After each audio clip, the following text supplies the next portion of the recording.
All right, Robbie O'Daniel, La Follette Press here with 4 of our school board candidates in the upcoming August election. And we're going to be debating the issues tonight. All 10 of the school board candidates in the debate have been invited. And we appreciate Josh James, Brandon Johnson, Marvin Rutherford, and Bob Walden for coming out tonight and talking the issues with the voters. So we have the candidates aligned in alphabetical order. We'll start each question. We'll rotate who starts so that not the same person starting every time. And so let's go ahead and get started with an opening statement. We'll start with Mr. James. Yeah, hello, my name is Josh James. I currently sit on the school board in the 4th District, have for the past 4 years. Married to my wife Emily for 10. We have 3 children, Emmett, who is 6, who is currently enrolled at Jacksboro Elementary, Witten, who will be enrolled at Jacksboro Elementary this coming year, and Landry, who is 1 month old. We own 2 local businesses here in town, Norris Lake Insurance and Exterior Home Solutions, and that's about it. All right, moving on.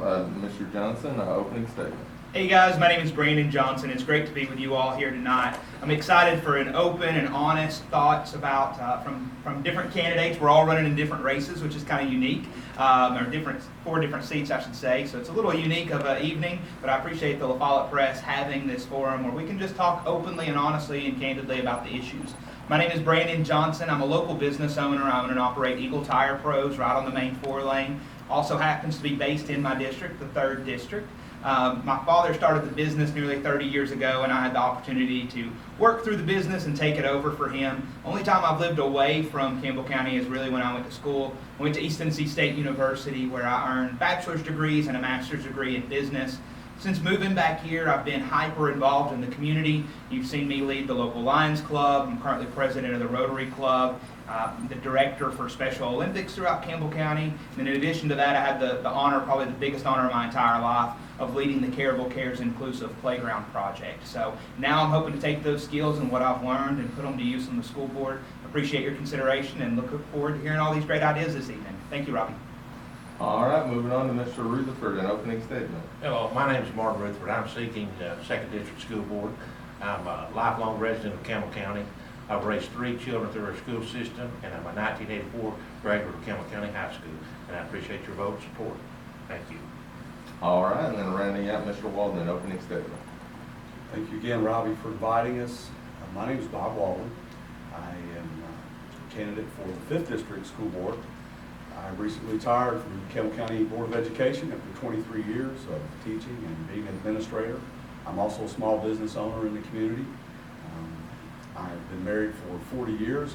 On July 7th will be 40 years to my wife Pam, who is also retiring from the school system here after 31 years in Campbell County Schools. And we have 1 son, Zach, who is currently the criminal court judge. Someone may have heard of him. And I'm seeking this seat because I've got a lot to offer. I do know schools, and I've been around, served in 8 different schools, and I'm ready to continue service as a board member. Thank you again. All right, thank you. So we'll move on to our first regular question of the debate, and we'll start this one with Mr. Johnson. Why do you want to be a member of the school board, or why would you want to be reelected? So in your case, why would you want to be a member of the school board? Yeah, thank you, Robbie. Never ran for office before, never been on the school board before. Been to a lot of meetings over the years and worked with the school board and the school system hand on hand in countless projects. For me, Robbie, the biggest reason that I want to serve as a member of the school board, and I say this all the time, there are plenty of members on the school board right now that are fighting for the basketball player, the cheerleader, the football player, even the straight A student. The list goes on, but I feel like there's nobody on our school board currently advocating for individuals with physical and mental disabilities, and that's really what I want to do. Through my work with the Carrollville Cares Inclusive Playground Project and through my work with Special Olympics, I had so many parents and guardians coming to me with a really unique issue, and they felt like nobody was addressing those. Now, don't get me wrong, I don't think anybody discards those students, but I have a really unique skill set with the training that I've had and the work that I've done with that segment of the population, where I think I can really advocate for them and help support them. It's an interesting fact, Robbie, that 70% of our Special Olympics athletes are being raised by someone who is not their parent. So they've got a guardian, a grandparent, an aunt or uncle, etc. A lot of times those individuals don't know how to advocate for those students. That's really why I want to serve. There's a bunch of different reasons, but my heart is really with our population of students here in Campbell County, Robbie, who may never get to play on a playground, who may have never competed in Special Olympics until we brought the program back last year. That's why I'm running for Campbell County School Board. All right, thank you, Mr. Johnson. Moving on to Mr. Rutherford, same question. Why do you want to be a member of the school board? I've always been involved with helping the children. I've had an own basketball program at Valley View for years, and I've coached Little League football, tried to help kids that's probably got raised by their grandparents, as he said, some of them's not raised by their own parents, and tried to help them make a difference in their life to a positive influence on their lives. That's the reason why I wanted to be a school board member. All right, and then same question, Mr. Walton. Why do you want to be a member of the school board? I feel like I have a lot to offer. I've got 23 years of experience in education. I did spend 4 years as a county commissioner here, so I'm very familiar with the budget process. As a principal, of course, you also manage budgets, and that's a big part of what being a school board member is, making a budget, creating policy. And I'm not ready to lay it down. Even though I'm retired, I'm not ready to just take that knowledge home and sit down with it. And then rounding out this question with Mr. James, why do you want to be reelected to the school board? It's a pretty simple answer for me, and it's just to help. I started this 6 years ago with the same mindset as that I have today. It's truly to just help, and it's try to get our system to be the best that it could possibly be. Like I said earlier, I've got one kid in the system. I've got another one coming to the system next year. I've got one that will be in the system years later. And I truly think that that's the position as a board member is to be there to help, to not try to be in charge, to not try to make decisions. That's what the people that you put in central office. Those are the people that make the decisions. You're there to support the decisions and try to help at all costs. Thank you, Mr. James. Moving on to the next question, and we'll start this one with Mr. Rutherford. What is one thing you feel like most people don't know about you? I'm a hard worker. I do what I think is right, and will work to make sure everything's done correctly and honestly and openly. Thanks, Mr. Rutherford. Mr. Walden, same question. What's one thing that you feel like people don't know about you? I've been a pretty open book. Probably not a lot out there. I usually lead with, I've been bitten by dogs hundreds of times. A lot of people don't know that. I'm also an excellent cook. Oh, okay. What a weird combination. All right, move on to Mr. James. What's one thing that people don't know about you? You know, like Bob said earlier, I think I'm an open book. I don't really hide a whole lot, but the one thing I've been thinking about this question because this is the one question I couldn't wrap my mind around. I was like, well, what's one thing that really people don't know about you? And I'm a Game of Thrones nerd. And it's odd that I say that because it aired in 2011, and I really didn't even start watching it until a couple years ago. And I would make fun of a couple people that would tell me, that, man, you got to watch this. You've got to watch this. And I would make fun of them all the time. Like, who wants to watch people riding dragons? Like, who does that? And so I started watching it, and I think I binge watched it, and I think I finished it in about 2 weeks. I think I've watched Game of Thrones actually probably 4 times now. And you know, you got the new House of Dragons. I've watched it a couple times. It premiered the other night. So that would probably be the one thing that probably a lot of people don't know about. All right, thanks, Mr. James. And then rounding out with Mr. Johnson, what's one thing you feel like people don't know about you? So Josh did recommend replacing the chairman of the school board seat with an iron throne. Yeah. Just kidding. Everybody knows that I'm a nerd, so there's no real surprise there. But my pride and joy personally is my dogs. I've got a year-old golden doodle named Cooper. He is the cutest guy you'll ever meet. I also have 2 rescues who are pretty darn cute. Princess and Popo. I didn't name them. Princess is 11 years old. Popo is 14 years old. And so we've got a really interesting household at my place. So if you don't see me at work or you don't see me involved in the community, I'm usually at home hanging out with my pets. They're a huge part of my life. I do everything I can here locally to support the animal shelter and their initiatives, and just love hanging out with my dogs. So. All right, thanks, Mr. Johnson. And then our next question, we'll start this one with Mr. Walden. Why do you feel like you were uniquely qualified to be a school board member? My experience, absolutely. I'm probably the only candidate in the field that has the kind of experience that I have. I know we have a couple of former educators that are running, but I've led at 8 different schools. I've been on the county commission. Every school I've been to, where I've completed at least a term at that school, was better when I left than when I came in. I really believe that's true. So that experience and the county commission experience, I think, gives me an edge. I think that's why I am uniquely qualified. Okay. And then moving on with Mr. James, what do you feel like you're uniquely qualified to be a school board member? I worked in the school system. It was a brief stint, but I did work in the school system, so I've seen that side. And I've also worked in the private sector. So I've seen the life of an educator, and I've also seen the life of someone that actually works in the private sector that deals with budgets, that deals with personnel.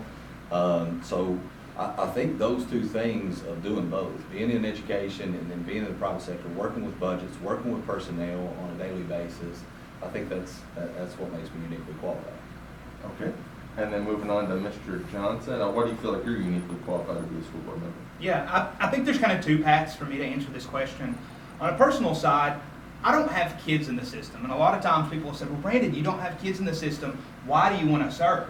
I also don't have any family members, no direct, no brother or sister that teaches in the school system, no grandma or grandpa who works at central office. I don't have any family members who are teachers or administrators or anything like that. And I think that gives me a really, really unique opportunity for when I hold this seat, to be able to look at things completely objectively.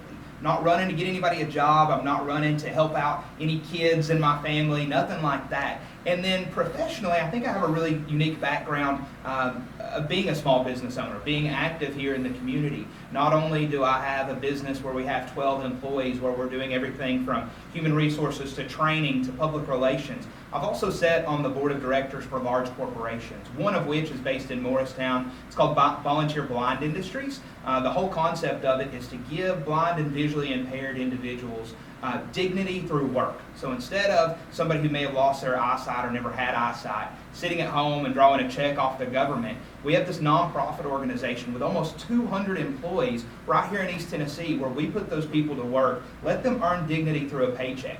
I've worked with big budgets. There we were working with $11 million a year, 200 employees, working with local all the way up to federal contracts. So I've got the experience and I've got the personal background that I think really would make me a great individual to serve on the school board. All right, moving on with Mr. Rutherford to round this one out. Why do you feel you are uniquely qualified to be a school board Well, member? see, I've coached and dealt with the children's problems, their personal problems at home, and their school life. Plus, my dad was a school board member for 20 plus years. I know exactly what he went through. Plus, my brother Steve was also an administrator and educator, and I've been involved with them ever since I was little. All right, thanks, Mr. Rutherford. All right, and the next question will start with Mr. James, and that one will be, who are the people most opposed to your candidacy, and how would you address what you feel like are their concerns? I feel like the people that are probably most opposed to my candidacy would be the people that want Jennifer Fields out. I'm a supporter of Jennifer Fields. I think she's a phenomenal director. I think that arguably she's the best director that this county's ever had. She works tirelessly. She does what she does, and she does it well. I'm going to support Jennifer.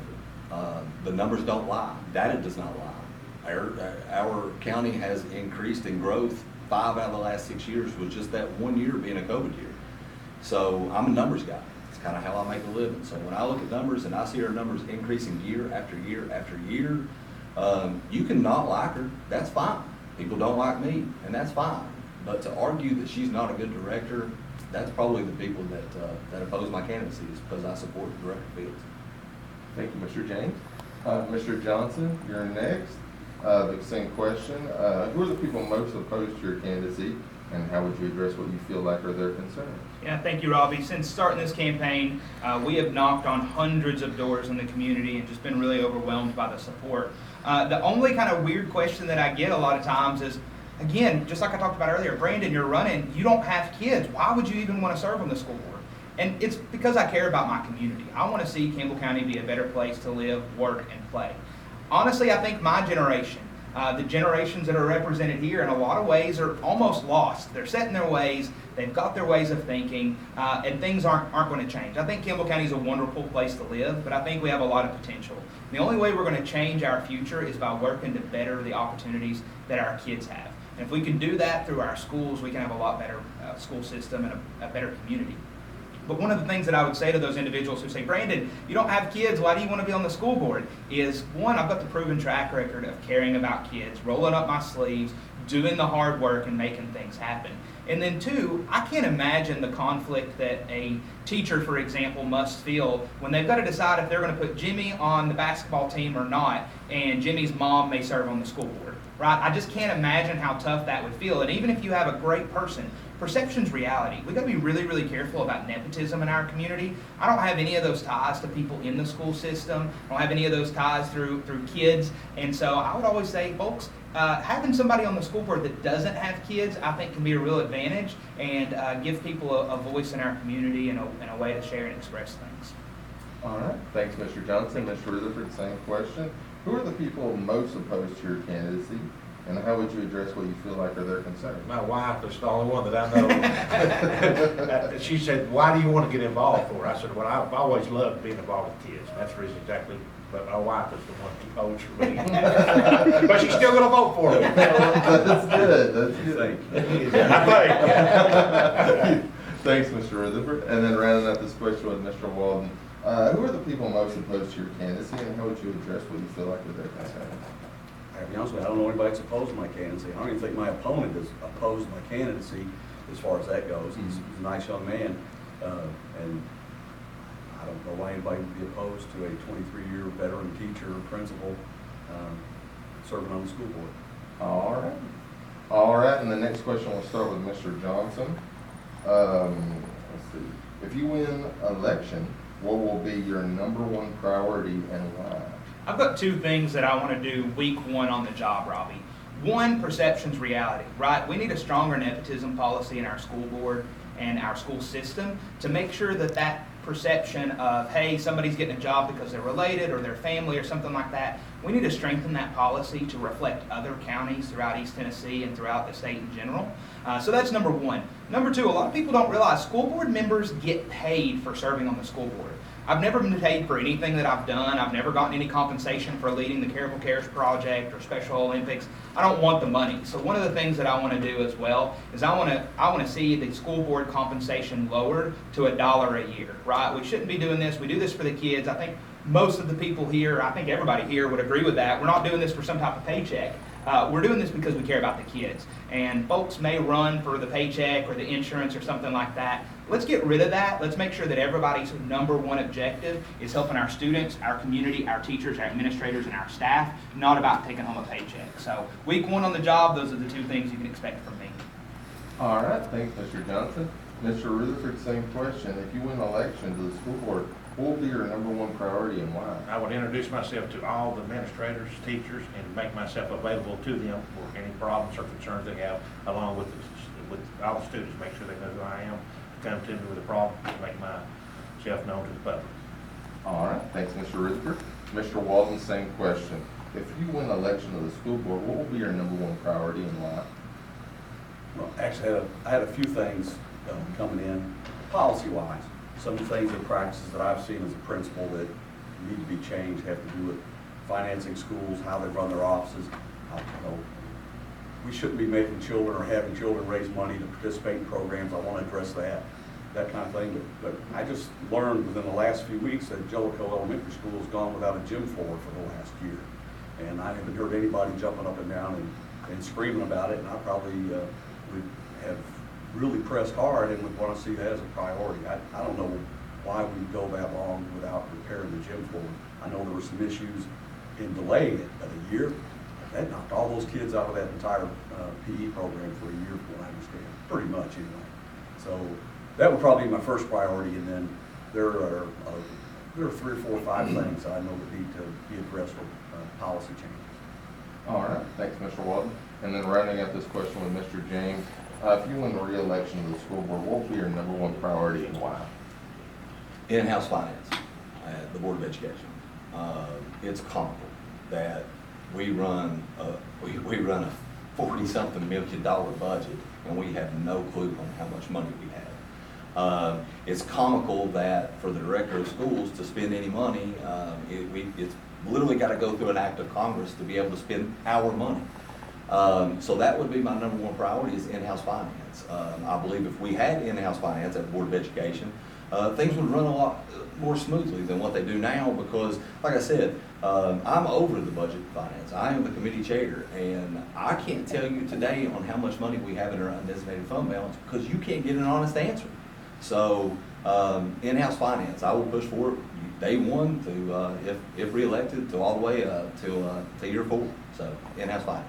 Can I back up on that? I would jump right on board with that because I think that's part of the problem with the gym floor were some delays in the finance part. I've believed in that for years that the school system should have their own finance department and be handling that. I agree with Josh on that. That should be a priority for every board member.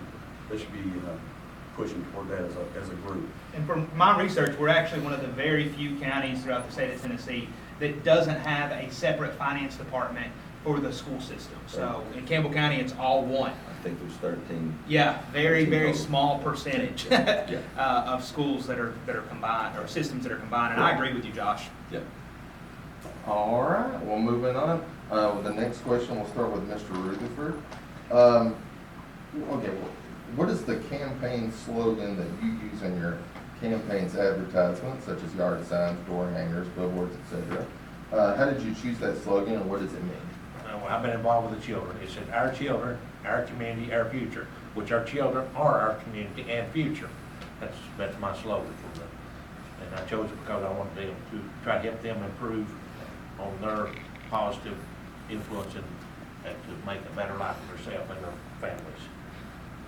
All right, thank you, Mr. Rutherford. Mr. Walden, same question, like, what would you say is like your campaign slogan on your advertisements, and how do you choose that slogan, and what does it mean? Bob knows schools. I mean, it's a fact. I've done it all. I've done elementary school, I've done a small K-8 school, big middle school, Campbell County High School, Jellicoe High School. I've been an administrator at all those places. I've even done the alternative school.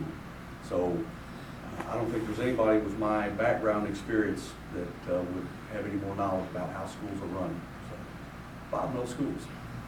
Thanks, Mr. Walden. Mr. James, same question. What is the campaign slogan that you use in your campaign's advertisement? How did you choose that slogan, and what does it mean? I chose no hidden agenda, and the biggest reason I chose that was because I truly don't have it. Like I said earlier, I'm running to help, and I wish that everyone that was running for this position felt the same way, but unfortunately they don't. That's why I chose no hidden agenda, because there are some out there. Hopefully, I'm reelected come August, but there's some people out there that are running for the wrong reasons, and I don't care to tell them that. They're running to get Director Fields out of office. Simple as that. And that's wrong. They do not need to be running for that reason. They need to run for the right reasons. Thank you. Thank you, Mr. James. And then rounding out that question with Mr. Johnson, what's your campaign slogan on your campaign's advertisements, and what does it mean? Yeah, on all my campaign signs, the big ones, you'll see proven leadership. And for me, that's what members of our school board should have. They should have proven leadership. If the first time you've ever heard from somebody running for office is when they're coming to your door and asking for your vote, that's not proven leadership. If the first time you've ever seen them at a community event, at a fundraiser, giving back to the community is when they've got an election button on, that's not proven leadership.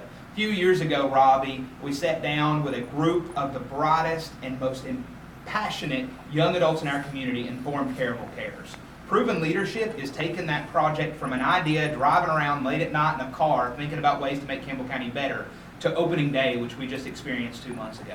People said it wasn't possible. People said we couldn't raise nearly $500,000 through in-kind donations and monetary donations to build Campbell County's first inclusive playground, but we did it. That's proven leadership to me. People said that after 20 years we couldn't rebuild our Special Olympics program.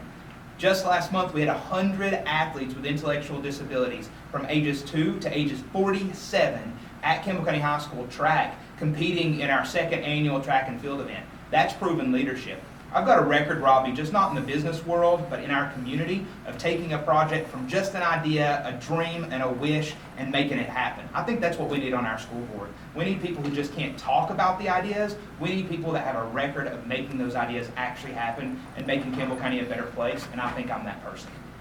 Thank you, Mr. Johnson. Moving on to the next question, we'll start this one with Mr. Walden. What is the biggest issue facing Camden County schools right now? As an administrator, and having seen a lot of issues come through the school, student attendance is our greatest hindrance to success in Camden County schools. I don't know even how to fix the problem. It's something we've got to figure out.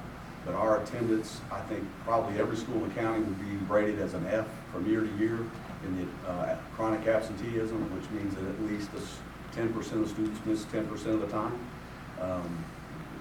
We've got to figure out a way, we've got to work some things out to try to figure out how to make sure that people value education and they get their kids to school. Because in elementary school, it's not the kids' fault they're not coming to school. In the middle school, it's really not the kids' fault they're not coming to school. So we've got to re-educate folks on the importance of being there. Thank you, Mr. Walden. Mr. James, same question. What is the biggest issue facing Camden County schools right now?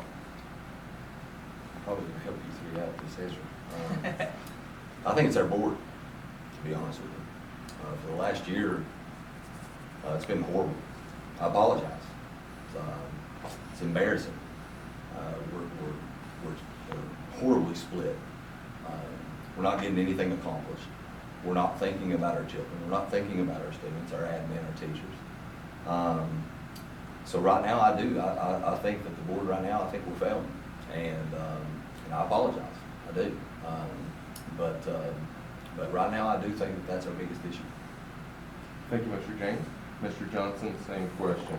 What is the biggest issue facing Camden County schools right now? Yeah, one of the biggest issues, and we could talk all night about some different issues, but I think one of our biggest issues, Robbie, is people's perception of our school system. I went to Campbell County High School, I went to Jacksboro Elementary, I went to La Follette Middle, Campbell County, graduated, went to East Tennessee State University. Now, let's all admit it's not Harvard, even though my friend Bob Walden's also an alumni of East Tennessee State.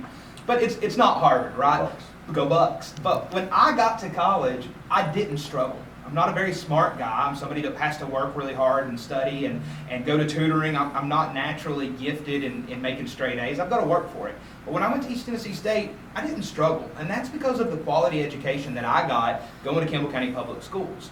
However, if you go to any gas station in Campbell County and you hang out there for a couple hours, people are going to come in and they're going to talk bad about our schools. They're going to say something bad about one of our sports teams, or they're going to say something bad about one of our teachers or principals. We have to change people and stop them from talking so negatively about our school system. And you can say, how do we do that? How do we stop the negativity? One of the things that we need to have our school system doing is playing an active role in sharing the good news. We need somebody in our school system, a paid staff member, who's going out and sharing good news about our schools to the community. There should be press releases all over, 1450, the La Follette Press, the Volunteer Times, talking about great things that our students are doing. Not just when they win a basketball game, which is important, but they also need to talk about when that student takes home a gold medal in sheep judging through the 4-H. They need to be talking about different and diverse students and their accomplishments. We also should be highlighting our staff, our administrators, our teacher, and our alumni. You know, my graduating class of 2012 from Campbell County High School, we've got lawyers, doctors, brilliant business owners, people that are working in interesting and unique roles all over the country. Heck, Andrew Prim won, what was it, a Grammy? Is that right? A Grammy. We have a Dove and a Grammy Award winner from Campbell County school system. We should be screaming that, right? We are hemorrhaging, losing people to Anderson County, Claiborne County, because the perception that they're better schools. And are they better in some ways? Maybe, but do I think you can get a really quality education right here at Campbell County? Do I think we need to be sharing more about that, promoting these good things that are going on? Absolutely. I love Campbell County. I'm tired of people talking bad about Campbell County all the time. This is where I want to live. This is where I was born. This is where I'll die one day. Campbell County through and through is home to me. We need to make everybody as excited about Campbell County as I am, and we've got to start that with our school system. All right, thanks, Mr. Johnson. And then rounding out with this one with Mr. Rutherford. What is the biggest issue facing Campbell County schools right now? Well, I got two. Like Bob said, one is attendance for students, because I know from the prime example, your students do not have no way home from sports things. They have to sit there and wait or something. Would you be for this measure or against it? Well, let's be honest. no one really wants to see a closure of any school.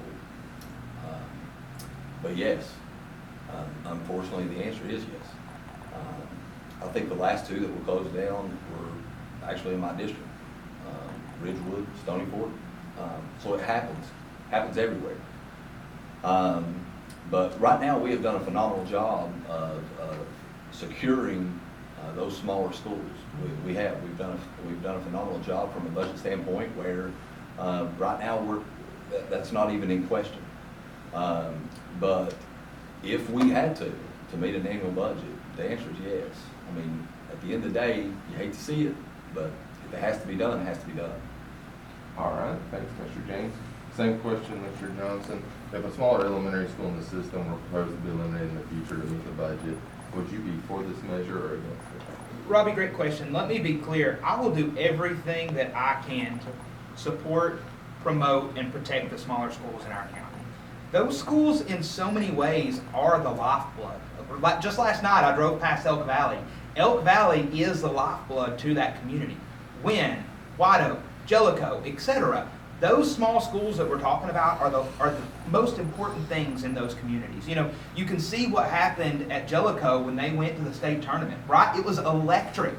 Even people on this side of the mountain were all excited, and we were all Blue Devils, right? And so we've got to find unique ways to look at our budget, bringing our county's finance in-house, bringing that back to the school system, or to the school system, I should say. It's one of the first steps we can do with that. We need to be looking at the budget constantly, making cuts where we can, like school board members getting paid. I know that's just a drop in the bucket, but if we can keep finding those drops in the bucket, I want to do everything I can to support those schools. Can I say that there's a reality where no matter what, if we were, facing a budget shortfall of $15 million, you've got to do what you got to do at some point. So I'm not going to lie and sit here and make false political promises and say that I would never do this, because it's really hard without knowing all the circumstances. But I want voters to know, and none of these small schools are in my district, but I don't care. I want the voters to know that I support these schools, that I want to do everything that I can to make sure it's not a reality where they're closed. My great-grandmother, Phyllis Crutchfield, was a special education assistant at Ridgewood.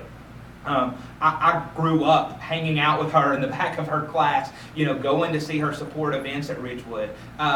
When Ridgewood closed, it broke my heart. And you see what it's turned into now, a big junkyard, right? We don't want that to happen to our schools, especially these smaller schools we're talking about. So I wish I was old enough years ago to have fought for Ridgewood and tried to find a creative solution to keep it open. And then when it did finally close, give it a respectful closing, not the junkyard it is now. I want to fight for these schools, even though they're not in my district. And when I'm on the school board, I'm going to fight for every kid in Campbell County, not just those that call the 3rd District home.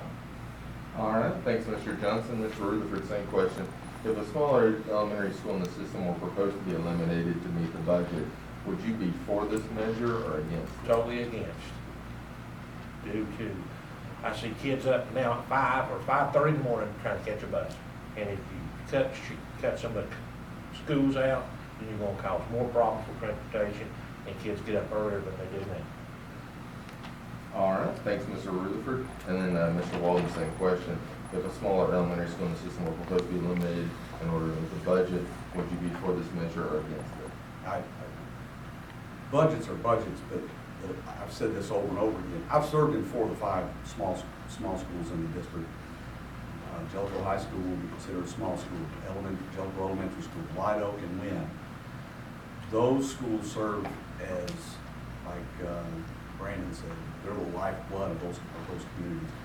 I didn't live here. I was in Florida working as a police officer when they closed Wynn, and the impact it had on that community was devastating. It's still, as a matter of fact, there's people really have hard feelings about it to this day when they closed the high school portion of it, I should say. So the value of those schools goes way beyond what dollars can measure. And so, yes, I would be adamantly opposed. And Josh is a lot younger and stronger than me, but we'd have to find out how an old man can go. All right, moving on. We'll start the next question with Mr. Johnson. What do you think is the biggest misconception about the school system? Or in essence, what is something you feel like a majority of people in Campbell County think or believe about the school system that you disagree with? I wouldn't say that it's a majority, but the biggest thing that I disagree with is that Campbell County schools are bad, right?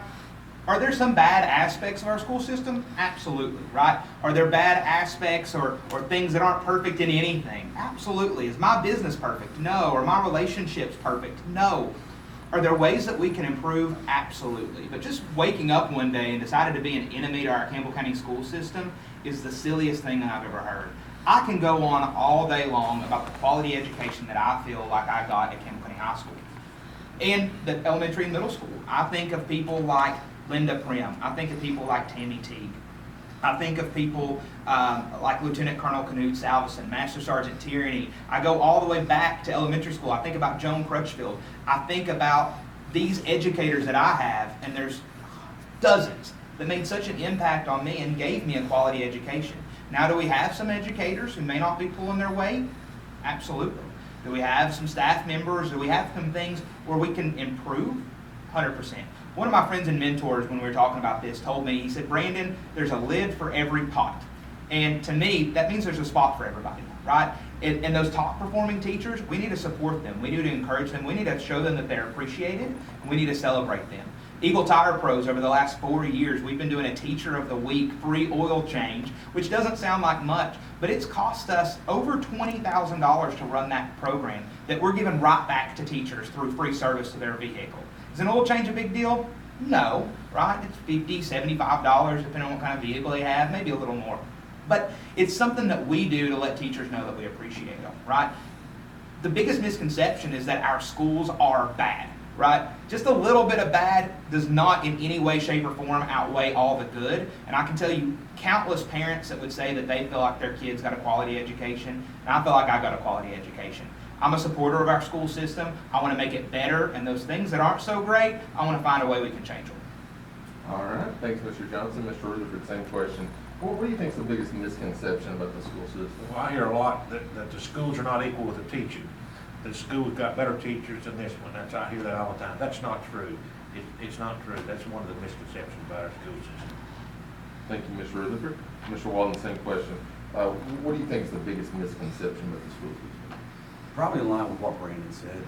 You just have the loud critics of, the schools underperform or the schools aren't doing. Listen, my own son's a product of the school system. He's also a TSU alum, go Bucks. Go Bucks.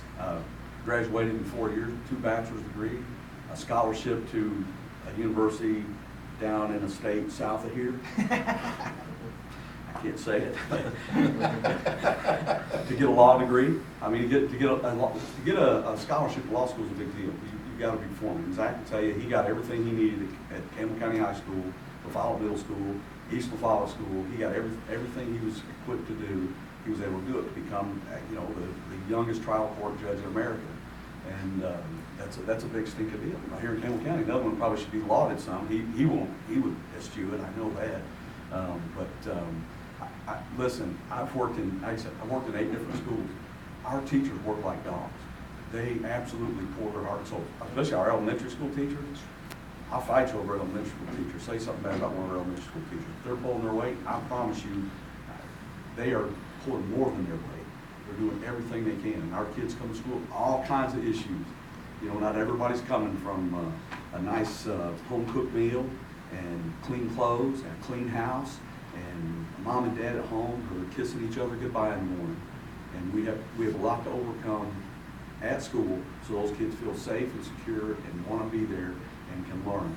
And I've seen teachers, I can't tell you the number of teachers that I've seen just break down and cry over the kids because they want to help them. Our teachers pull their weight, and they do a very good job, and I'm not disappointed in our school system. Thank you, Mr. Walden.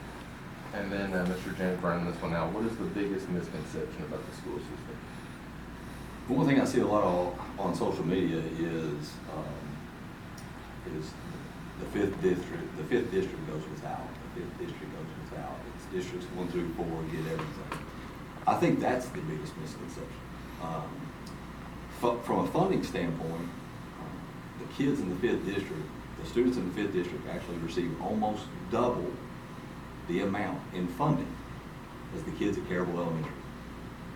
So I think that's the biggest misconception, is that we're spending almost double the amount of money per student in the fifth as we are at Carroll Elementary. There are only there are two districts right now in our system that fund the entire system.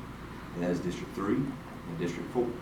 You have Campbell County High School and Jacksboro Elementary, previously 2 years ago, was in the fourth district, it's not now. And then you've got Carroll Elementary and Jacksboro Middle. Those four schools fund the entire system. And I think that's the biggest misconception. Because when districts 1 through 4 get anything, District 5 starts yelling. We don't get, and that kind of upsets me a little bit, because, and the reason it does is that how is that fair to my child that goes to Jacksboro Elementary, that we're spending double the amount of money on that child over there compared to my child? That's not fair. So I think that's the biggest misconception, is that the fifth district goes without, because it does not. It does not go without. Thank you. Thank you, Mr. James. All right, our next question will start with Mr. Rutherford. Would you support a strict enforcement of a zoning policy? In essence, if a student lives in the zone of a nearby school, they absolutely have to go there. Why or why not? I do not support that at all. I think the parents ought to have their right to make the choice where the child goes to school at. I'm totally against zoning. Knoxville does it, I'm totally against it. All right, thank you, Mr. Rutherford. Mr. Walden, same question. Would you support Campbell County Schools applying strict enforcement of the zoning policy? I guess would be your definition of strict, Robbie, because we're gonna have to do something, because right now we're looking at a situation where you've got two schools that are at capacity, and if I understand, 150 to 200 students that should be in a school that has capacity. I was the last 6 years I served as a principal of Fowler Elementary School. I have 8 empty classrooms. I say empty, we use them, but we have 8 classrooms that aren't used for classrooms. And we have, they're at, like I said, they're at capacity at Carroll Elementary, they're at capacity at Jacksboro Elementary, and a lot of those kids should be able to Fowler Elementary. Why they're not there? Probably out of convenience, I would think, because I think you'll see when the numbers come out, the numbers from last year, Fowler Elementary School is on the rise. I mean, academically, they do a fantastic job. Like I said, I have no qualms about the teachers I've worked with and their ability to teach. So folks, we're still without that big industry in Campbell County. People are having to go to Clinton, Knoxville, Oak Ridge to work, and Jacksboro and Carrollville are convenient because they can get their kids as late as possible on their way to work, and they can still get back after work to pick them up in an after-school program. I think that's a big part of why the schools have that. So should there be exceptions? Yes, I think there should be exceptions, but we've got to draw some lines somewhere. What would you say are the exceptions, you think? Well, that's something we'd have to put up for Right. debate. That would be something we need to discuss as a board and make policy surrounding that. 'Cause I'm sure there's always exceptions. Yeah. I mean, you can't, in the school system, it's almost impossible to do anything just, hard and fast. I did that as an assistant principal when I started. I call it the cookie cutter mentality. If you did A, B, or C, then X, Y, or Z was your consequence, and that doesn't work whenever you're dealing with kids. Thank you, Mr. Walden. Mr. James, same question. Would you support strictly enforcing a zoning policy in Campbell County? A strict zone policy, no. A modified zone policy, 100%. Bob touched on it just a second ago. Carroll Elementary, we have no room. And when I mean we have no space, we have zero space. I think the student enrollment right now is right around 630. I actually reached out, and there's right around 280-something students that doesn't have a 37714 zip code or a 37757 zip code that attends Carroll Elementary. And I've been preaching on this for 4 years. Ever since I got elected in the 4th district, I kept telling the board over and over and over, we're going to have to do something. If we don't do something, we're going to end up having to spend millions and millions of dollars on adding on to these schools when we don't have to. That's wasteful spending. Put in a modified zone policy. Let those administrators, let the principal set a number. Say, okay, hey, my number's this. Once I get to this number, we're out. We have no more room. So, but to touch on that modified zone policy, you can do it in certain different ways. As long as the student doesn't have any disciplinarian issues, as long as the student doesn't have any attendance issues, things like that. Like Anderson County, just right down the road, they do that. I don't know why we're not doing that, to be honest with you, because like I said, we're using closets. And when I say we're using closets, we are literally using closets at Carroll Elementary. Now, how do we expect for our schools to be successful when we are literally having to use closets in our schools? That's insane. So, to me, yes, 100%. I will push for a zone policy all day, every day, because, like I said, it's not fair that we've got 630-something students when you know, Bob touched on it earlier. You know, there's 8 empty classrooms sitting at La Follette Elementary, and that's no fault of La Follette Elementary, no fault at all. But we have to do something, absolutely. And then Mr. Johnson will round this one out. Would you support strict enforcement of the zoning policy in Campbell County? I am all for a zoning policy in Campbell County. Some of the exemptions that I would like to see be made, one would be if you've already started it at school. So say, for example, you lived across the street from Jacksboro Elementary, then all of a sudden you moved up the valley and you're technically zoned for Valley View, but you're in the 2nd grade, going to the 3rd grade. I think you should be able to stay at that elementary school where you started. The second thing is, if you've got a sibling that goes there, right? I don't want a parent having to drop a kid off at La Follette Elementary and then driving to Carroll Elementary. That doesn't make sense. The third is if your parent teaches at that school, or is a staff member at that school, or a faculty member of some degree, or administrator. So, you know, if your mother is teaching 3rd grade, or your dad is a cook, or whatever, you should be able to go to that school, right? That just makes sense. But just like my colleagues here said, we have to have some type of zoning measure put in. Jacksboro Elementary, which is in the 3rd district, is suffering just like Carroll Elementary is. My district, the 3rd district, is really unique in the fact that I will have the opportunity to represent people all the way from Rose Hill and West La Follette, all the way to past the National Guard Armory. So it's very bizarre. So even though Campbell County and Jacksboro Elementary are technically the only 2 schools in my district, I've got constituents whose kids are going to go to almost every school on districts 1 through 4.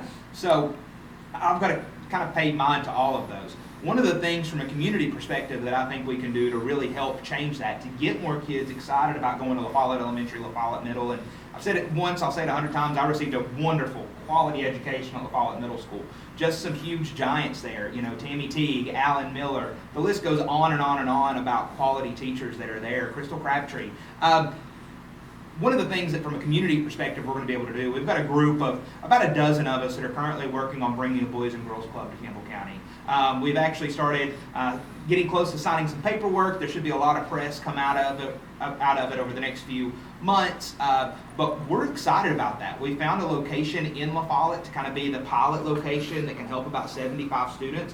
But the big thing is to get students from their school when it ends to a Boys and Girls Club. They're not going to be able to at first go to Carroll. Now we plan to open a site long term, maybe in Jacksboro or Carroll, but we're going to start in La Follette because that's really the community in our county we feel like needs a Boys and Girls Club the most. So if you're a student and you go to La Follette Elementary or La Follette Middle, there's a lot higher likelihood you're going to be able to participate in Boys and Girls Club programming, where you have athletic opportunities, tutoring, mentorship.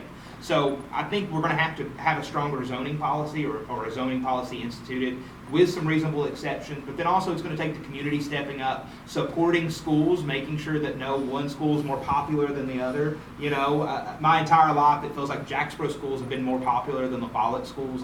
When I made the decision as a student to go to La Follette Middle, which was outside what would be my zone, some of my friends thought I was crazy. They thought the kids who went to La Follette or Jacksboro Elementary should go to Jacksboro Middle. I made that choice as a young student, and my family made the choice that what they felt was best for my educational journey. And in hindsight, it was to go to that school that was not as popular.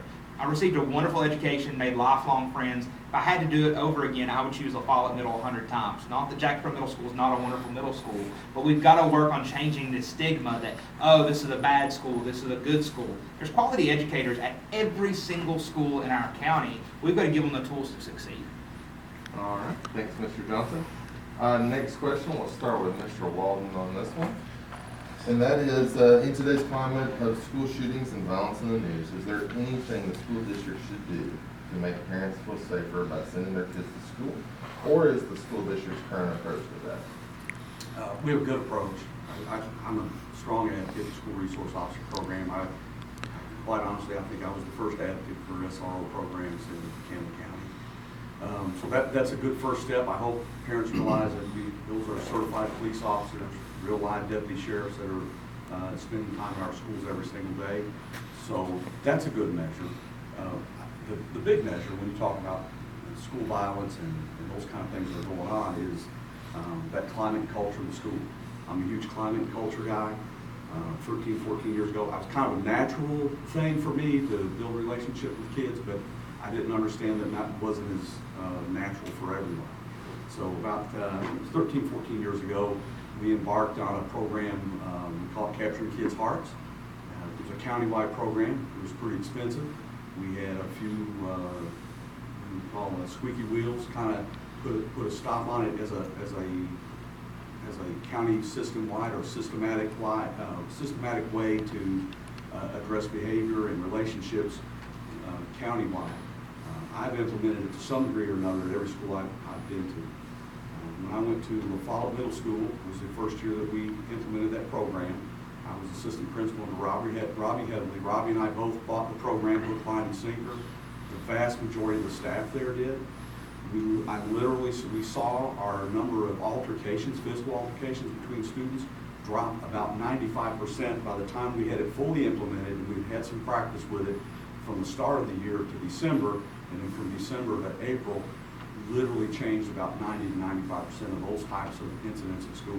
And the idea behind that is to develop positive relationships between the adults in the building and the students in the building, and between the students themselves. And that's a real effective way.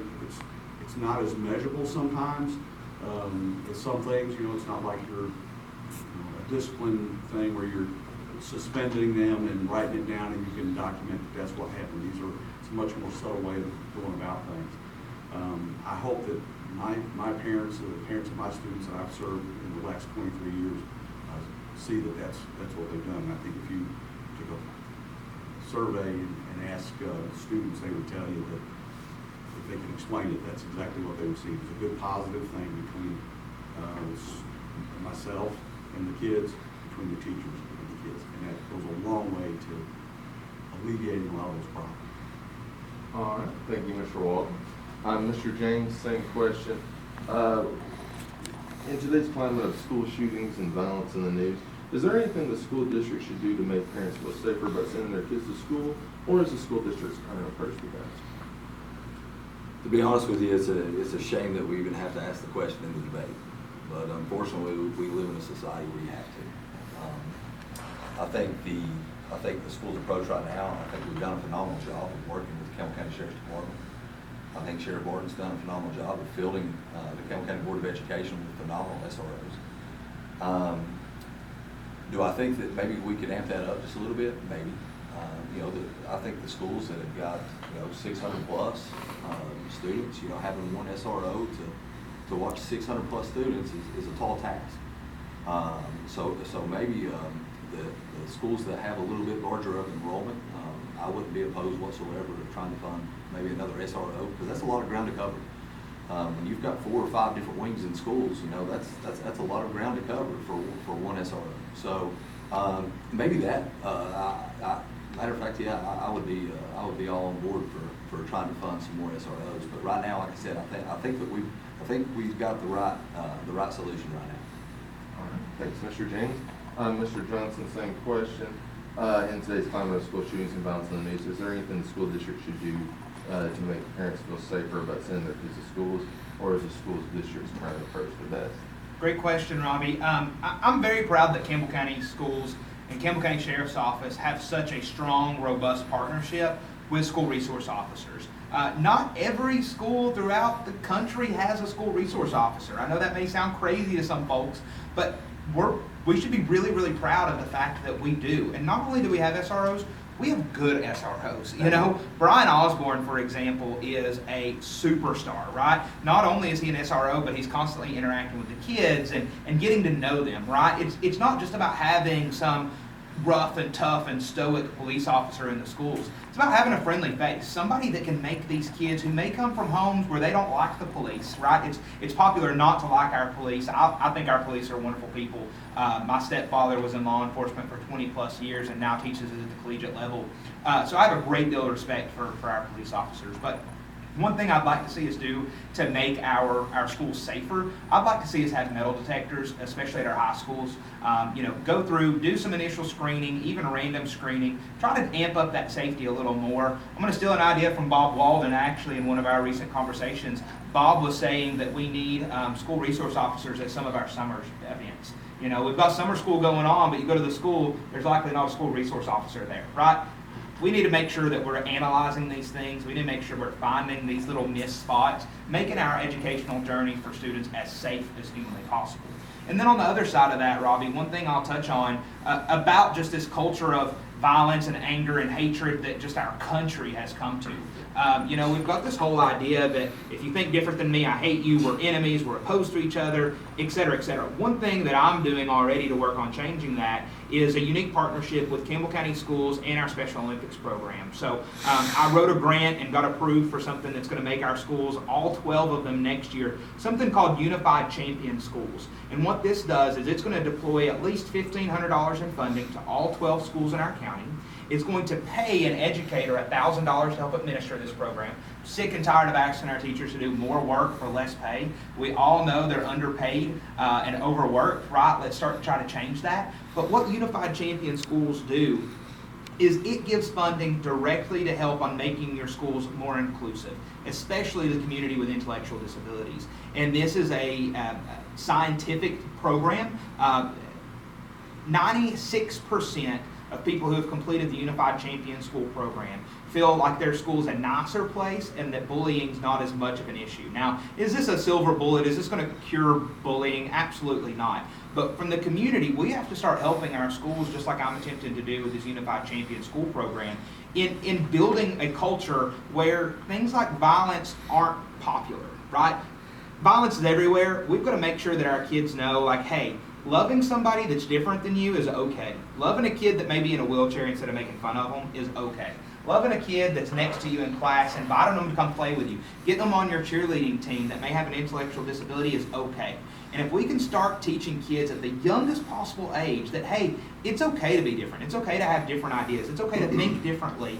And in fact, the strongest groups are made up of groups of people who do think differently and can come together and respectfully hash out an idea. If we can teach our kids that it's okay to be different, and just because somebody's different, you don't have to hate them at a young age, I think we can see that carry over. I think we can have safer schools. I think we can have better culture in schools. And I think it's really important, and I'm proud to be partnering with the Campbell County Schools this next year in this project, whether I win my school board race or not. All right, thanks, Mr. Johnson. And then running at this question with Mr. Rutherford. In today's climate of school shootings and violence on the news, is there anything the school district should do to make parents feel safer by sending their kids to school, or is the school district's current approach to that? I could tweak the system by, I know when I was going to school, we used to do fire drills, just practice a lockdown situation where you could make it safer, make kids feel safer than what they do when they get scared to death when there's a lockdown. I mean, you can tweak the system a little bit by practicing once a month, like we used to do the fire drills. All right, thanks, Mr. Rutherford. And we'll start the next question with Mr. James. And that one is, do you support allowing teachers, once they've met certain requirements, to carry guns in school? Why or why not? No. I actually had the conversation with Sheriff Owens many years ago on this very stance. And even though they've met the requirements that they're, I guess, expected to meet, we have so much turnover with teachers, and there's new teachers in the building at all given times.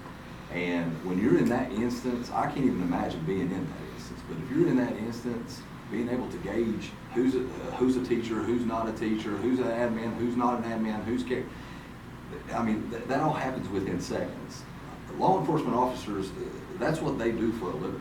I mean, they go through vigorous trainings for those exercises if something was to occur.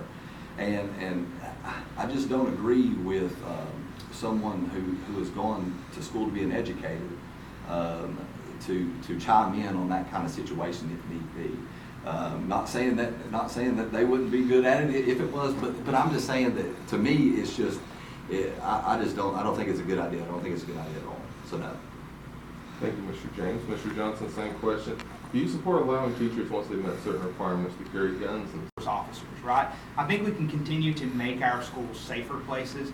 You know, the state legislature approved this. I understand their intent. Their thought was, hey, if you've got a small school like White Oak that doesn't have a school resource officer, what's their opportunities for safety? And from my understanding, that was the intent of the legislature. But here in Campbell County, we don't have to worry about that. We've got school resource officers that are there to respond to this. And I think we need to let our police and our teachers teach. I'll tell you a quick kind of embarrassing story. One of my educators that I loved, she's passed away, unfortunately, was Donna Prater. And when I was about a sophomore in high school, me and my friends decided we'd go into Donna Prater's class. She had accidentally left the door unlocked and completely flipped the classroom. So when she walked back in, it would be a mirror image of itself. You know, harmless prank. Robbie Heatherly was our principal at the time. We got in a lot of trouble for it, even though it was harmless and didn't do any damage. But my point there is, what would happen if Donna Prater had a gun in her class, right? What would happen? I mean, our educators are so overwhelmed. I mean, if you walk into a second or third grade class, you've got kids everywhere. They're high energy. Our students may not always listen the best. You've got one teacher in there, and not only are they expected to educate this group of students, they're then also expected to secure a firearm. I'm a huge Second Amendment supporter. I learned to shoot a gun right after I learned to walk. I'm a strong supporter of the Second Amendment, and I encourage everybody who feels comfortable to have a firearm. However, I don't think that throwing a bunch of guns in our classrooms is a smart solution for Campbell County. Maybe in other communities it is, but I'm running for the Campbell County School Board, and I don't think it's a smart decision. Thank you, Mr. Johnson. Mr. Rutherford, same question. Do you support allowing teachers, once they've met certain requirements, to carry guns in school? Why or why not? No, I do not support that. I mean, because, for a prime example, a student could wrestle with the teacher for the gun, get the gun, and then there you create another problem. But the SOR officers are there to handle the problem, and I think, no, I don't agree with teachers being armed. All right, and then rounding this one out with Mr. Walden. Do you support allowing teachers, once they've met certain requirements, to carry guns in school? Not completely opposed. Let me qualify it. First of all, I appreciate Sheriff Barton myself, and the school resource officer program is great. And I'm a guy that pretty much has gone armed for the last 40 years. My first career was in law enforcement, so I was used to carrying a gun 24/7. And outside of school, I'm generally armed. If I'm upright and my eyes are open, just assume that I'm armed. And I feel strongly about that. I know all the reasons why we shouldn't do that, and all these guys are correct in those situations. But it's like Marvin said, you know, a kid wrestles a gun away from a teacher. Guess what? A kid can wrestle a gun away from an SRO. It can happen. I've been in those situations. Police officers are trained in weapon retention, and it's harder than you think it is to keep a gun safe. So that would be obviously one of those things that you put up for discussion. The reason I'm willing to discuss it, I guess, is once we say no, then we've made school soft target anytime the SRO is down the other end of the hall, or having it run down to the courthouse for something in the buildings without an SRO, you've created that soft targeting. Whereas if we keep it open, and trust me, there are very, very few teachers that are warriors that will go towards gunfire and do the right thing. It would be a very small number, but let's keep the bad guy guessing, so that when they come in, they go, wait a minute, some of these teachers might be armed. I better not, I may want to choose a different target. So there's arguments for both sides. I'm not going to be adamantly opposed, and nor would I be somebody that would probably just stand up and jump down and say, yes, they absolutely should. I can be honest with you, there probably, in all the schools I've worked in, there probably aren't 3 or 4 teachers that I would think would be willing to, and that I would have all the confidence in that they would go towards the enemy, because that's what a police officer is trained to go towards that gunfire. They're going to go towards the trouble. I was at Campbell County High School when Mr. Bruce was murdered. I was in the office within 2 minutes after that happened. my training kicked in as a police officer to go towards the problem, not away when everyone else was going the other direction. So I can see the problems, but I can also see how it could be a deterrent. All right, thanks, Mr. Walton. Moving on to the next question, we'll start with Mr. Johnson. Do you support Governor Bill Lee's voucher initiative? Or in essence, do you support using public funds to help pay for a child to go to private school? So we all know Governor Lee tried to get the state legislature to pass a voucher initiative through the Tennessee General Assembly for the last several years. This year has been the closest it's been to passing. The current voucher plan I am against, and there's two major reasons why. The first is I'm against any voucher program that's going to put more money into private schools than public schools. So I don't think it's fair as a taxpayer that if a student in Campbell County wanted to go to XYZ private school, they could get, for example, $7,500 in funding, where if they went to a Campbell County school, they only get $6,000 in funding, right? So this whole voucher conversation, I think the biggest flaw in it is those fundings, if you're going to have that conversation, should be equal 1-to-1.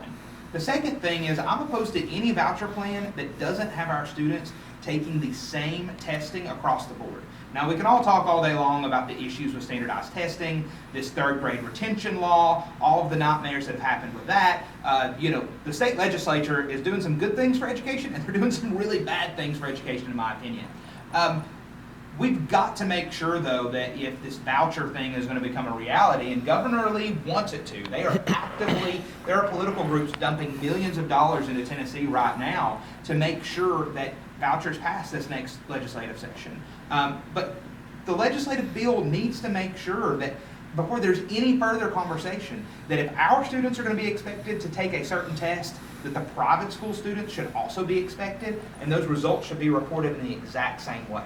One of my big concerns, Robbie, is you've got a private school, Brandon Johnson's School for Awesome Kids that opens up in Caryville, next to the Caryville Cares Playground, and I hire a great PR team, and even though the students are falling behind, my PR and marketing is such that you think it is the greatest thing since sliced bread, right? You think it is really cool, and you go and you take that government voucher and you come to Brandon Johnson's awesome school, and then all of a sudden when your student graduates high school or you get their ACT results, you realize how far they're falling behind. So I don't think it's fair to our educators that a student can take a check that's bigger than the local schools get to go to a school where there's no accountability. I just don't think that's fair, and I don't support Governor Lee's most recent voucher bill because of that. All right, thank you, Mr. Johnson. Mr. Rutherford, same question. Do you support Bill Lee's voucher initiative? No, I do not. Due to fraudulent, anybody can open a private school and get the funds from a public school fund. I do not agree with it, and I'm totally against it. All right, thanks, Mr. Rutherford. Mr. Walton, same question. Do you support the governor's voucher initiative? Again, kind of wishy-washy on this one in the sense that, one, it's not up to the school board. So whatever the state decides is what's going to happen. But I'll be honest with you, we've already got a voucher program going on that negatively affects our schools. When I was at Jellicoe, I heard there were 75 kids from the Jellicoe area going to Whitley County schools. There's kids going up to Claiborne County to school. I think, last I heard, there were several went down to Anderson County this year. We kind of stopped the bleeding down there for a while. But, so what, other school systems are getting our kids and getting the money that they would otherwise get. So from the standpoint that we're losing something, that's kind of a misnomer. We're really not losing. What I would hate to see is us lose enough that it would negatively affect one of my small schools. That would be the greatest impact to me. Because then, like Josh was talking about, a lot of the money that per student that comes into Campbell County lands over here, but we spend it over in the 5th district. That's fine and dandy. And so if they start having to cut, where are we going to cut? We're going to probably try to look for that small school to cut. So for that reason, I would be against it. Thanks, Mr. Walton. And then wrapping this one up with Mr. James. Are you for the governor's voucher initiative? No, absolutely not. Ready for the next question. Moving on. All right, so Mr. Rutherford, we'll start with you on this one. I think we're gonna skip past the book ban just because that hasn't been an issue in Campbell County schools, and in the interest of time. Okay, the school board has been seemingly split into two camps, at least over the last year, leading to several stalemates on different agenda items. Do you think the current school board is split into two camps on several issues? And if so, how do you feel about this? I cannot answer that question. I do not work with the board. I cannot honestly answer that question. Okay, I understand. All right, Mr. Rutherford, Mr. Walton, same question. Well, I hear there is some split. What Josh said earlier, it sounds like there is. Debate's good. Difference is good. Having discussions about our differences is good. But when those hidden agendas are, overtake what's best for kids, and I've said this over and over again, we got to do what's best for kids. And if we're doing something that's not in the best interest of our students, there's going to be a problem. Obviously, a unified board heading in the right direction, doing the right things for students would be a good thing. But if it's going to be split because you have a side that doesn't have the best interest of students at their heart, or at the heart of the matter, then yeah, that's not a good thing. But I hope that we can find a balance between when we say disagreement, have disagreements, have discussions, and debates, and go on about our business. All right, thanks, Mr. Walton. Mr. James, as you said earlier, I think I know the answer to this question from you, but is the school board split into two camps, and what do you think about it? 100%. And I think I said it earlier, it's embarrassing, to be honest. It's okay if I disagree with you, or if I disagree with Greg, Martin. That's okay. Let's agree to disagree, and then after, we can still be cordial. We can be adults. That's not happened over the last year. And like I said, it's no good for anyone. It's not good for the children. It's not good for the students. It's not good for our system. There's going to be items on the agenda that I don't agree with you on, and you don't agree with me on. And that's perfectly fine. I may vote no, and you may vote yes. But at the end of the day, if I can't communicate with you after, if you're upset with me, or if I'm upset with you, that's wrong. So we've got to clean that up. We've got to do a better job. All right, thanks, Mr. James. Mr. Johnson, same question. Do you think the school board is split, and what do you think about it? It is definitely split.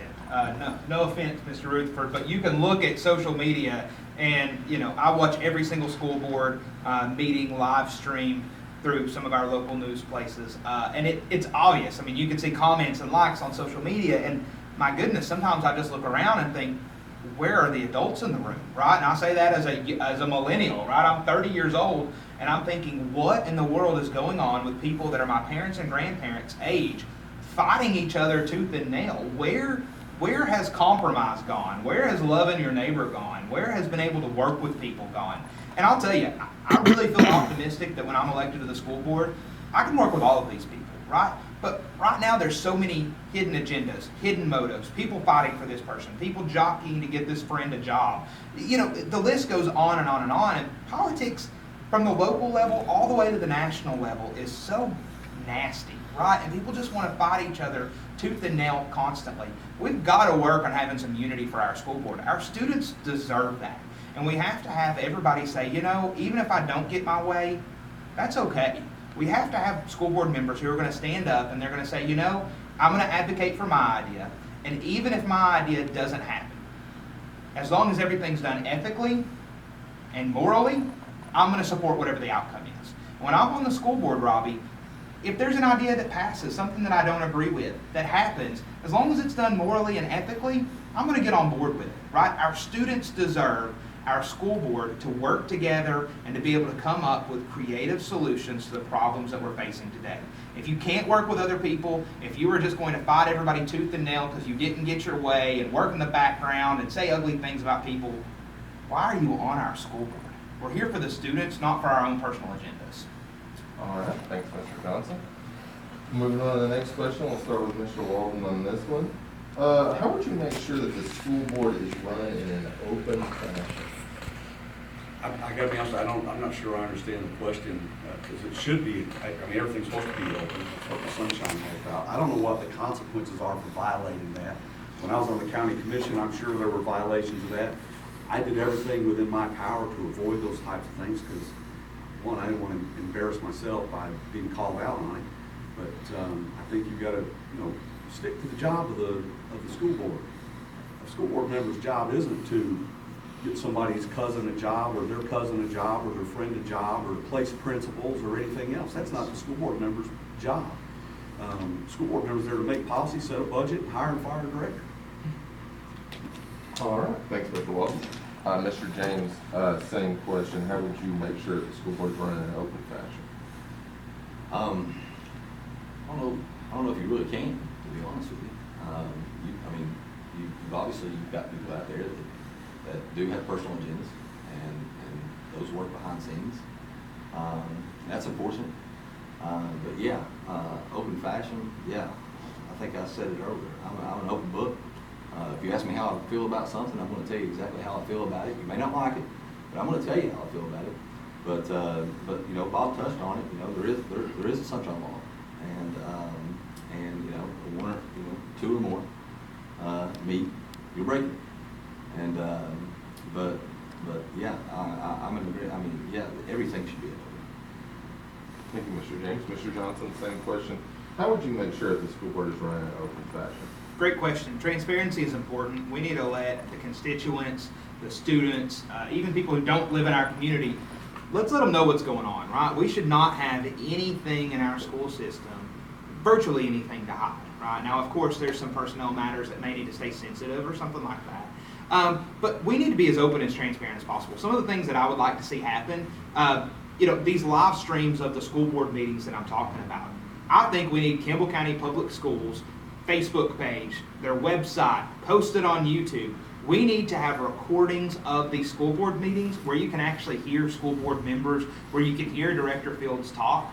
We need people to be able to just hop on their phone at their convenience and listen, right? If we want a more transparent system, we've got to break down every single barrier that we can to make sure that people are able to, use their cell phone, pull it up, go back and listen to what, you know, school board member Brandon Johnson said about the band program, right? We need to make sure that people are able to easily find that information. Transparency is really important to me, and I think we can do a better job. All right, and then Mr. Rutherford, rounding out this one. How would you make sure that the school board is running in an open fashion? Keep the public informed of what the following month we're going to vote on, let them know what the issues are, unless it was a personal matter that's supposed to be confidential. All right, thanks, Mr. Rutherford. Quick yes or no on this one. Would you, Mr. James, starting out, would you vow to complete a director of schools evaluation promptly each year? Yes, all 6 years with my name signed at the top. Yes. Mr. Johnson, same question. Yeah, great question, Robbie. Yes, 100%. It's a shame that we have school board members that didn't turn in their evaluation for director of schools. You're not serving your constituents if you don't turn it in. It's also a shame, 100%, that it is done in secret. You should have to put your name on that director of schools evaluations. Your constituents deserve to know. I'm going to publish mine, not just by putting my name on it, but on social media as well. When I'm elected to the school board and I evaluate our director of schools, I'm going to make sure that every person who is curious about how I feel knows. And if you do it secretly, people said, oh, what about retaliation? What about this? You're running for public office, right? What retaliation are you afraid of? The only retaliation you should be afraid of if you're running for office is what your constituents think. And if you rate the director of schools one way and your constituents disagree with it, the retaliation is they're not going to vote you back in office. That's ethical, right? That is how this whole democracy thing works. If your constituents don't agree with what you do, they should vote you out of office. If they agree with what you do, they should keep you in office. Period, full stop, end of discussion. Everything we do as school board members, when I'm on the Board of Education, we're going to do it in a transparent fashion. We're going to make sure that people are accountable. No more of these politicians talking out of both sides of their mouth, telling one neighbor, oh, I don't support the director of schools, telling the next neighbor, oh, I do, just to stay in office for decades. No more of that. Let's be open and honest and transparent. People of Campbell County deserve that. All right, thank you, Mr. Johnson. Mr. Rutherford, same question. Would you vow to complete a director of schools evaluation promptly each year? Yes, I would, and just like Mr. James said, I would sign my name to it, to let them know how I vote and how I graded the director of schools. All right, thank you, Mr. Rutherford. Mr. Walton, rounding this one out. Would you vow to complete a director of schools evaluation promptly each year? So much for the simple yes or no. Yeah.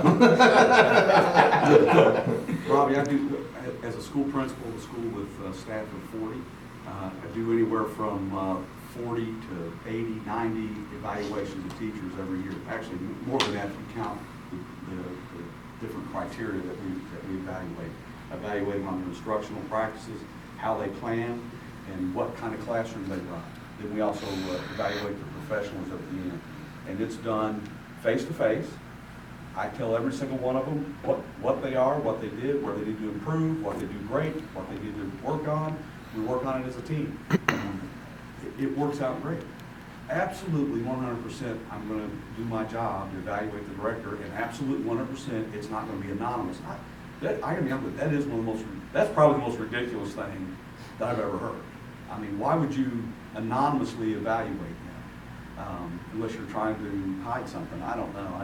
It makes no sense to me. And I think as part of that evaluation process, there ought to be a reinforcement, a refinement area where we collectively, and it may be done in executive session, it may not be necessarily something we do out in the open as far as a general public meeting, but as a board, you sit down with the director and we come up with a plan and say, okay, we want to see this area here improve, so let's work on this area and see what we can improve, whatever that is.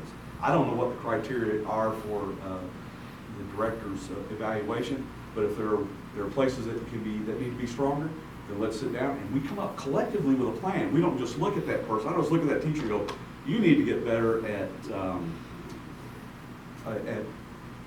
establishing standards and objectives for your lesson. We go, this is how you get better at it. We give them opportunities. That's one of my greatest failings as a principal when I started out was I didn't have the tools to tell teachers, you did a good job, but I don't know how to tell you to get better. Or you didn't do a very good job, but I'm not sure I can tell you to get better. That comes with time and practice. And as a collective group, that's what we ought to do. All right, thanks, Mr. Walden. Next question, we'll start with Mr. Johnson. And that one is, if you had to choose today, and you can't say yourself, who would you vote to be the next school board chair? And is there anyone you wouldn't vote to be the next school board chair? So Robbie, that question is almost like, I'm going to hire you tomorrow to come work at Eagle Tire Pros. Which one of these mechanics should be the shop foreman? It's really tough because you've not gotten to work with them. You've not seen their work ethic. I'll tell you who I would be opposed to is anybody who's brand new to the school board. So if you've been on the school board for less than a year, you probably shouldn't be chairman, right? You need to get some time in. You need to understand the way the system works. You need to figure it out, right? And so for the three of us who are seeking this seat, if either one of you two in your first year wanted to serve as chairman of the school board, I'm sorry, I'm telling you now, you're not going to get my vote. But I'll tell you the type of person I would like to see be on the school board as chairman. I want to see somebody who's open and honest. I want to see somebody who's not contributing to the divisiveness that we have on the school board right now.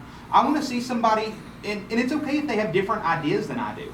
I'm not going to make my decision for school board chair based on policy. I'm going to make my decision for school board chair based on actions. I want somebody who's open and transparent and can work with other people and who can support and foster compromise, right? We've got to rebuild the school board into being a board that works together, not multiple factions fighting each other tooth and nail. We need a school board chair that we can unite behind, who can bring everybody to the table and say, hey, how can we all make this a win-win solution and do, at the end of the day, not what's best for us as school board members, but what's best for the students and Campbell County as a whole. That's the kind of person I would support for chairman of the school board.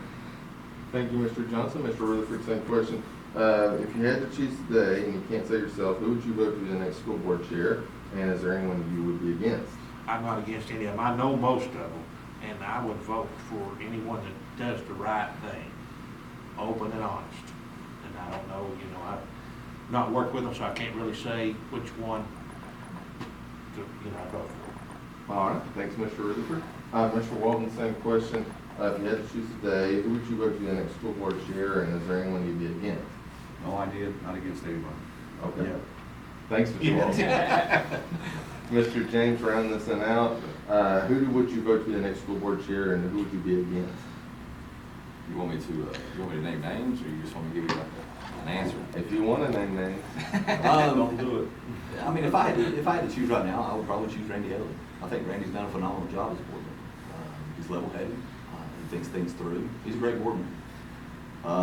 For who I wouldn't choose as chair, there's a few. You can pretty much put a blindfold on and spin me around in a circle, and I'd probably hit one of them. So, but that's probably my answer.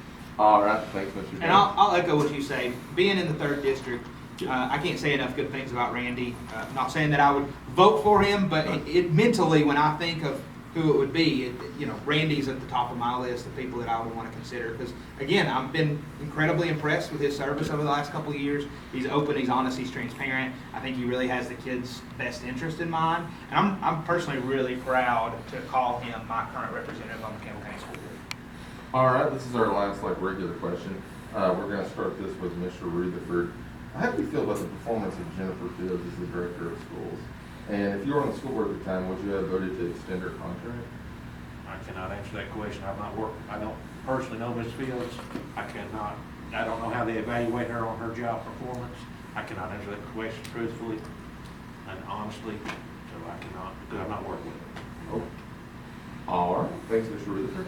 Mr. Walden, same question. Marvin said, I have no idea, who is Jennifer, who is this? I can tell you as an administrator, I've never felt more backed, given more authority and responsibility as a school leader. And like Josh said, the numbers speak for themselves. I think our school system is on the rise. Do we have hiccups? Yes. Do we have a place to improve? Yes. And yes, I would have voted to extend the contract. All right, thanks, Mr. Walden. Mr. James, you voted to extend her contract. How do you feel about the performance of Jennifer Fields as director of school? I can't say enough good things about Director Fields. I think she does an absolutely phenomenal job. She's definitely the one that we need right now in that position. Our school system is trending in the right direction. Now, you have some things that we need to work on. She knows that. Me and her's had tough conversations. We've had hard conversations before. There's always times there's some times where me and her don't agree on things, but again, it's that adult thing of being able to work with one another after.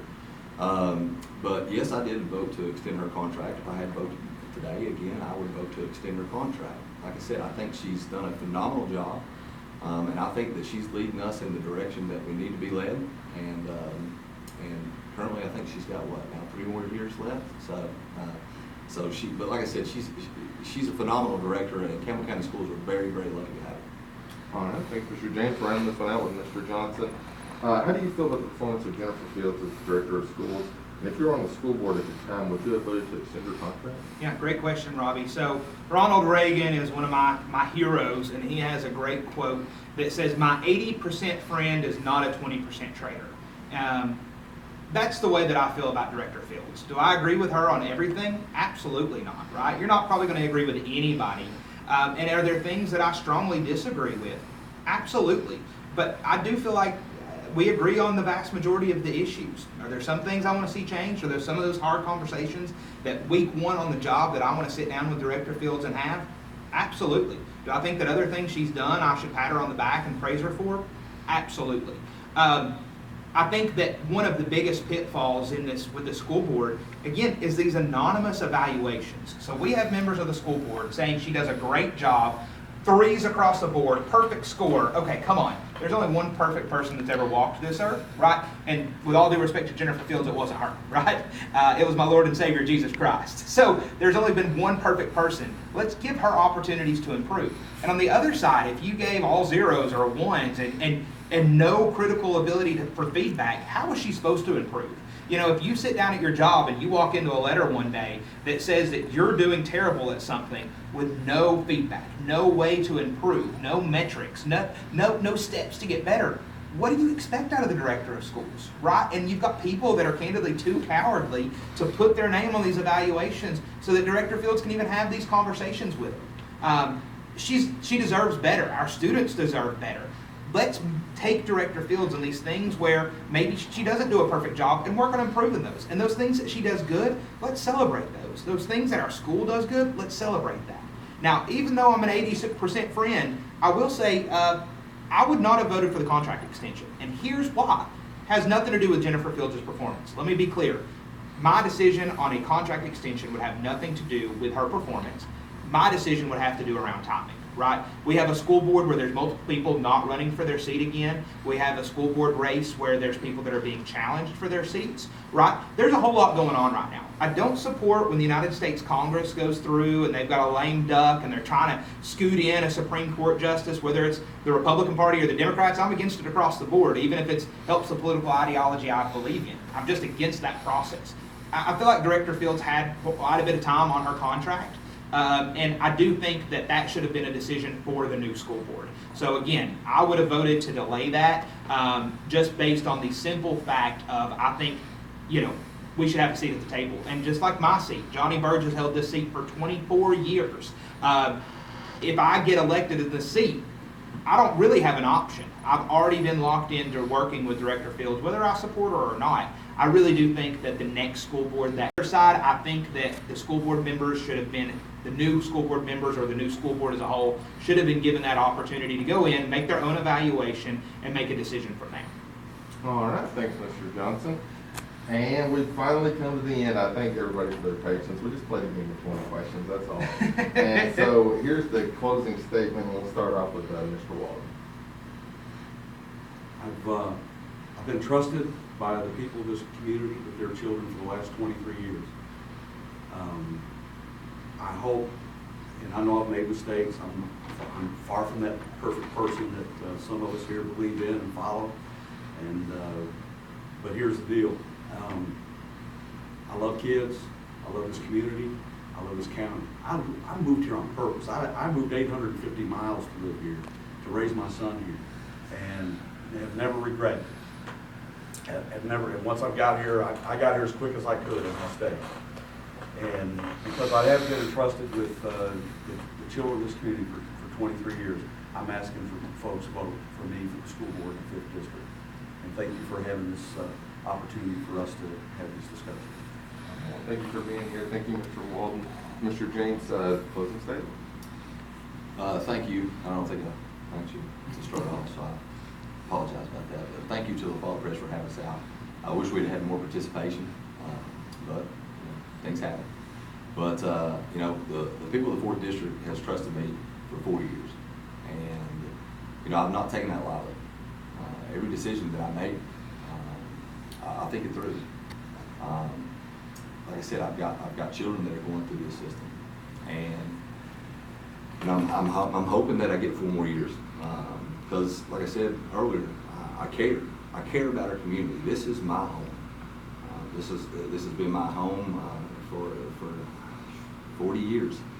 But I'm raising my kids here, and I want what's best for Campbell County Schools. That's why I'm running, and hopefully the people of the 4th District like the job I've done for the last 4 years, and give me 4 more. So I would appreciate your vote. Thank you. All right, thanks, Mr. James. Mr. Johnson, a closing statement. Yeah, I want to thank the La Follette Press for you guys. The viewers don't know, we as the candidates do, how hard the La Follette Press worked just to make this happen. They were willing to make, to work with people, to negotiate, to cooperate with folks about what questions were asked, the format, etc. And even some of the candidates who had very bizarre requests that the La Follette Press accommodated, some of them still didn't show up, and I hate that. I really wish that every single school board member and candidate would have been able to be here for this debate, because I think it's important for you to know the issues. I told Robbie, listen, no matter what day you have it, no matter what time, no matter what the questions are, I'm going to be there and I'm going to answer them, because I think that's what the people of Campbell County deserve. So thank you guys for being so willing to work with folks, to make concessions, to do whatever you needed to do to make this happen, because it's really important. In closing, I'd really like to say, I think I've got a very unique skill set. I'm the youngest person running for office. I think I bring a whole lot to the table. I've got a lot of experience working in the community. I've got a lot of education, 3 college degrees. I own a local business. I'm the 7th generation of my family to be born in Campbell County, and I hope 7 more generations of my family are born in Campbell County. But I'll also say, if you don't want to vote for me, that's okay, I love you anyway. We can be the best of friends, and if you don't feel at the end of the day like I'm the best candidate for you, you won't have any animosity or hard feelings towards me. If you don't support me now, I'm going to work really, really, really hard to make sure that you do support me by August 1st on Election Day. And if not, when I'm elected, I'm going to work really hard for 4 years to make sure that I can count on your vote in the next election. My opponent is a wonderful person. Can't say any bad things. I think she has a lot of quality ideas. I think she brings a lot to the table.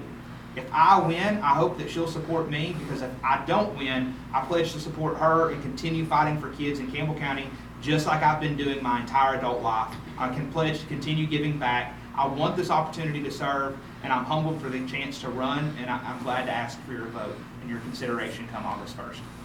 All right, thanks, Mr. Johnson, and then rounding us out, Mr. Rutherford, a closing statement. Okay, if you want someone to be honest and open and help our school systems thrive and move forward, vote for me on August 1st. All right, well, thank you guys so much.